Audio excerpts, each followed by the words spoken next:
আচ্ছা, আমি খেয়াল করেছি যে বেশিরভাগ মানুষই রাত্রিবেলা শোয়ার পরেই স্ট্রোক বা হার্ট অ্যাটাক হয়ে যায়। এটা রাতের বেলায় কেন হয়, দিনের বেলা হয় না কেন? আসলে এর প্রধান দুটো কারণ আছে। এক হলো রাতের খাবার, আর 2 নম্বর হলো ঘুমানোর পর হঠাৎ করে ঘুম থেকে উঠে পড়া। দেখো, আমরা যে রাত্রির বেলার খাবারটা খাই, আমাদের পেটে যত পরিমাণ খিদে থাকে তার ম্যাক্সিমাম 30% পর্যন্তই আমাদের খাওয়া উচিত, আর বাকি 70% পরিমাণ আমাদের পেটের খালি জায়গায় রেখে দেওয়া উচিত। আর সকালবেলা যখন আমরা ঘুম থেকে উঠবো তখন সেই বাকি পরিমাণ সহ 100% খাবারটা আমাদের খাওয়া উচিত। আর আমরা কি করি, আমরা যখন রাত্রিরে খেতে বসি তখন যতক্ষণ না আমাদের পেট ভরছে ততক্ষণ পর্যন্ত আমরা খেতে থাকি, আর এটাই আমাদের পক্ষে সব থেকে বড় একটা মারাত্মক ভুল।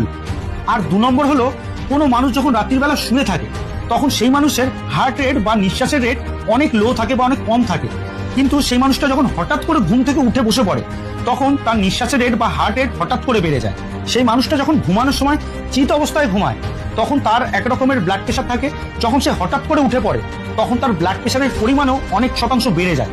আর এই অধিক রক্তচাপের প্রভাবে সেই মানুষের হার্ট রেট বা বার্থ রেট হঠাৎ করে অধিকাংশ পরিমাণে বেড়ে যায়, যার ফলে সেই মানুষের হঠাৎ করে হার্ট অ্যাটাক বা স্ট্রোক হয়ে থাকে। সেই জন্য ঘুমন্ত অবস্থায় কোনো মানুষের যদি হঠাৎ করে বাথরুম পায়, সে যদি বাথরুমের জন্য যেতে চায় তখন তাকে হঠাৎ করে ঘুম থেকে উঠেই বাথরুমে যাওয়া যাবে না। তাকে ঘুম ভাঙার পরে কিছুক্ষণ বিছানায় শুয়ে থাকতে হবে এবং তাকে ডান দিক বাদিক কাত হয়ে এদিক ওদিক করতে হবে। তারপরে কিছু সময় অতিক্রান্ত হওয়ার পর তাকে উঠে বাথরুমে যেতে হবে, তাহলে তার হার্ট রেট এবং ব্লাড প্রেশার দুটোই নর্মাল থাকবে। তাহলে সেই মানুষের হার্ট অ্যাটাক হওয়ার চান্স 99% পর্যন্ত কম হবে।